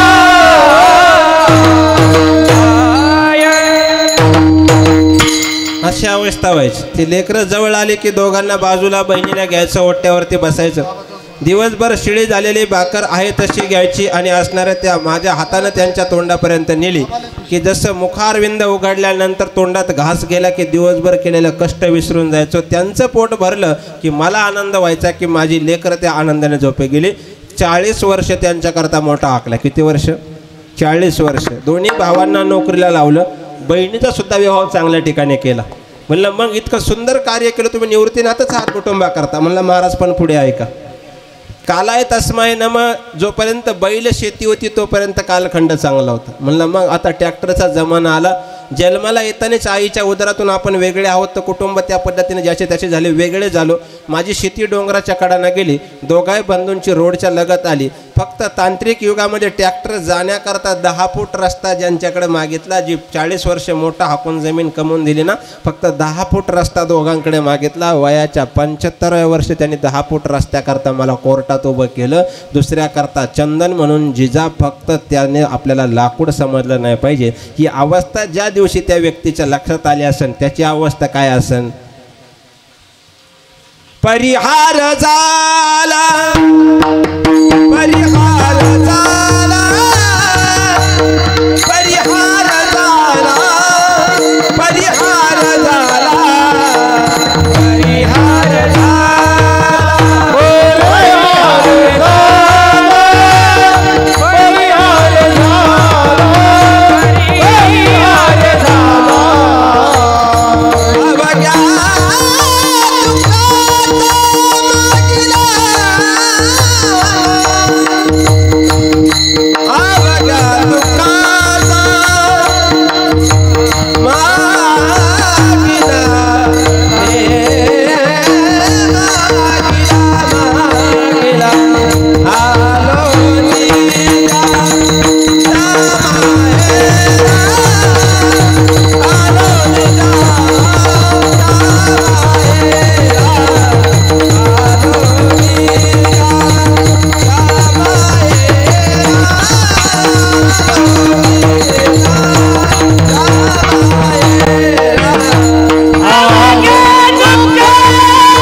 माझ्या समोर किमान एक तरी व्यक्ती असेल, म्हणजे असं दृष्टांत सांगला तसं त्या जीवनात घडलं असं एक तरी असेल, किमान एक तरी.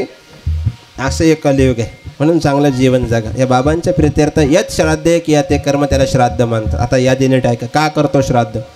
आपल्या हिंदू संस्कृतीमध्ये जटायू नावाच्या पक्षानं प्रभू रामचंद्रांच्या सीतामाईला नेण्याकरता रावण आला, त्यावेळेस वाचवण्याचा प्रयत्न केला. त्या विश्वाच्या मालकानं कृपा केलेल्या पक्षाचं सुद्धा श्राद्ध घातलं. कलियुगात बापाचं घालणारे सुद्धा सापडत नाही.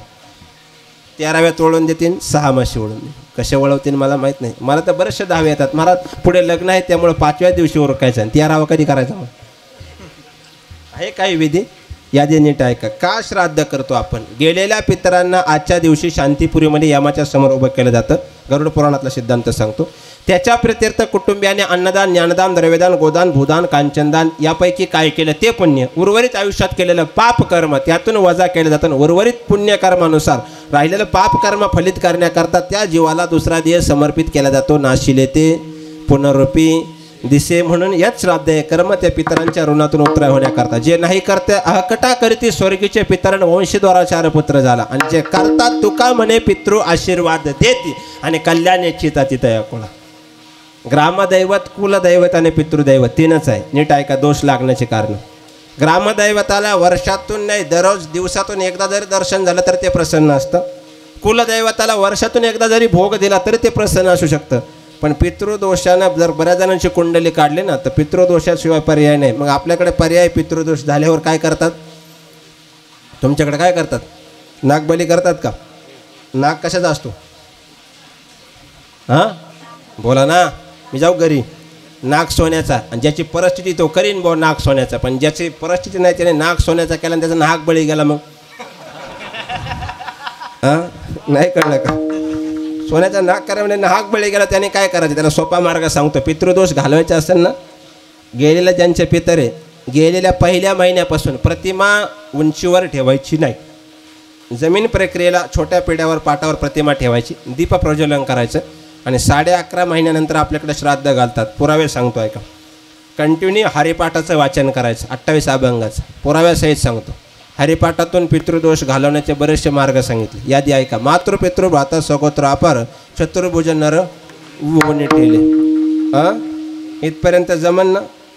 इथपर्यंत तर जमन का नाही? त्याच्यामध्ये मोक्ष मिळण्याकरता एक मंत्र आहे. हरी हरी हरी मंत्र हा शिवाचा. आणि म्हणते जे वाचा तया तुम्हाला काय मिळवायचं आहे? कोणाला द्यायचं आहे? मोक्ष. पहिला पुरावा. आणि एवढं होऊन जर सांगत नसेल तर शेवटच्या अभंगातलं शेवटचे चरण म्हणायचं ज्ञानदेव सांग झाला हरिपाठ पूर्वजा वैकुंठ मार्ग सोपा पूर्वजा वैकुंठ मार्ग सोपा पूर्वजा वैकुंठ मार्ग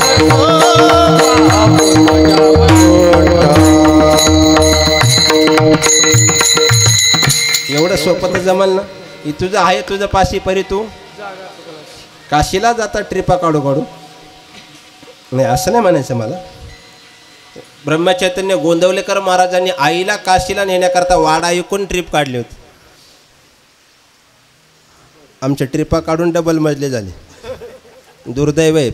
तीर्थ करून जर स्वार्थ साधत असेल तर सगळं जीवन व्यर्थ आहे. चला मला बाकी तिकडे जायचं नाही. तीर्थेकरी पापा न जाये त्याच्या बापा शेवटचा सिद्धांत मांडायचा आहे. म्हणून त्या दृष्टिकोनातून या कुटुंबाने केलेलं श्राद्ध आहे.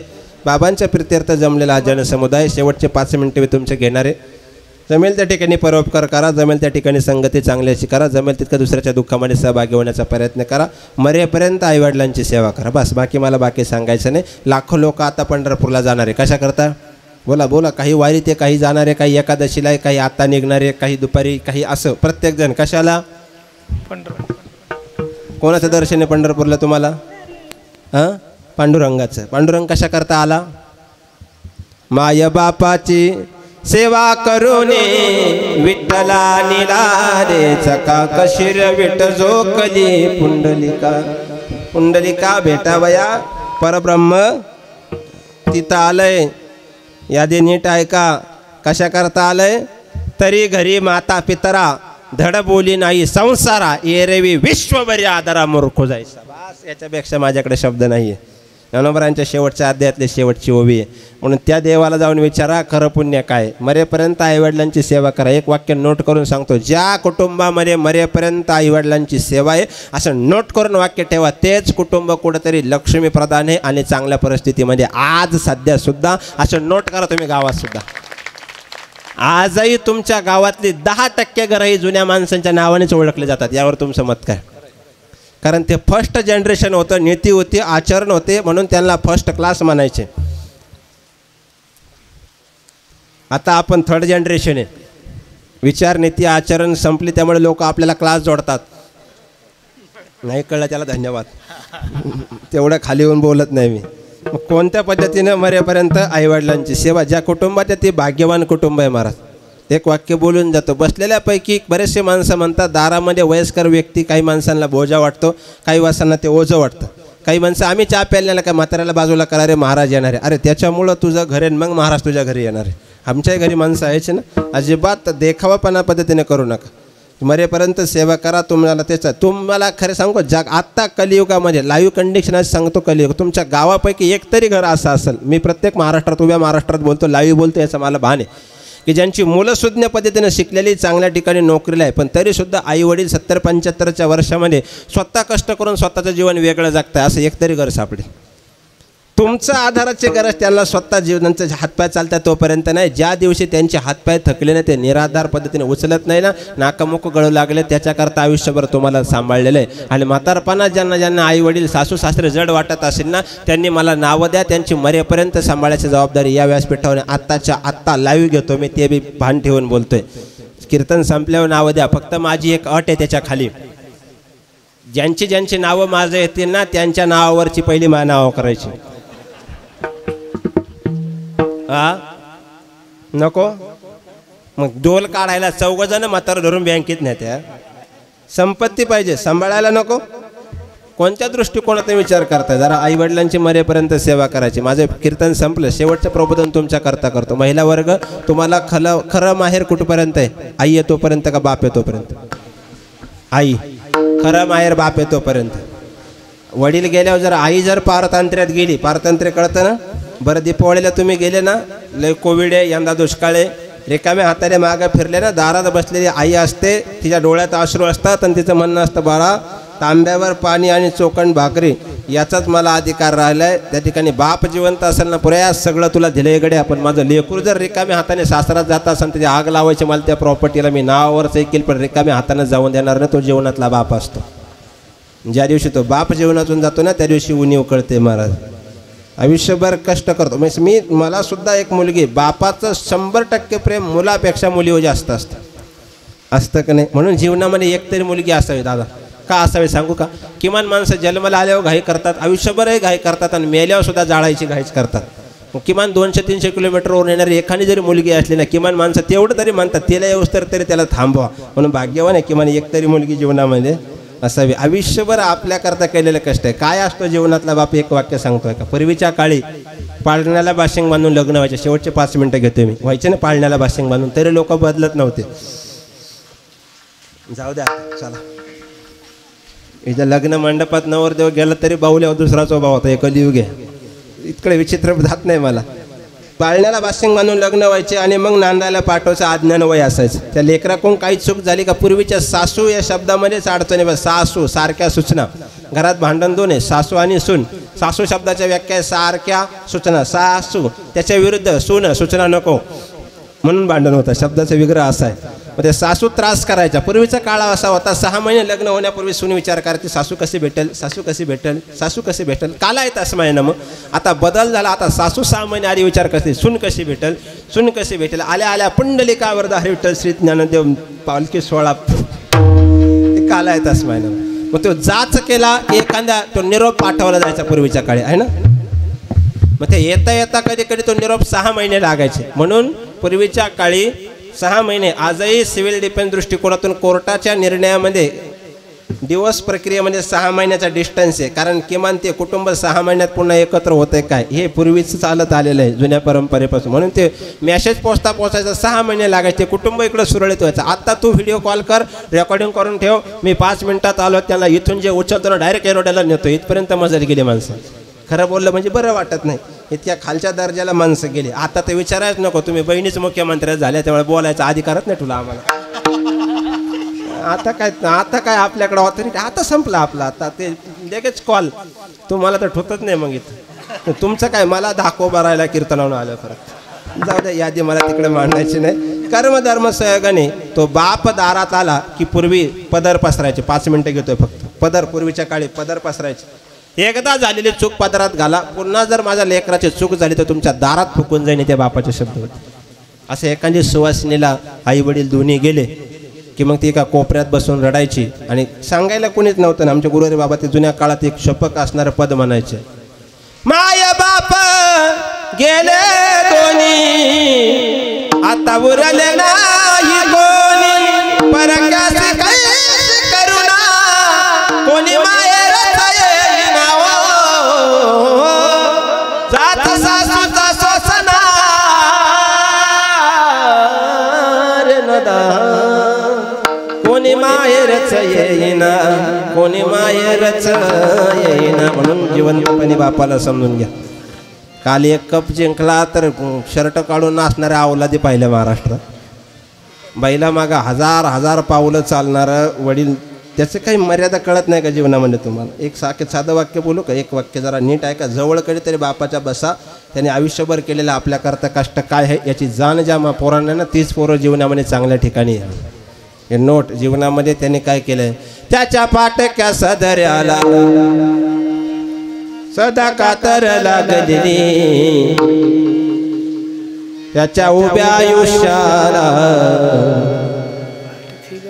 गोड वाजवतो पेट्या. मला कसं होत या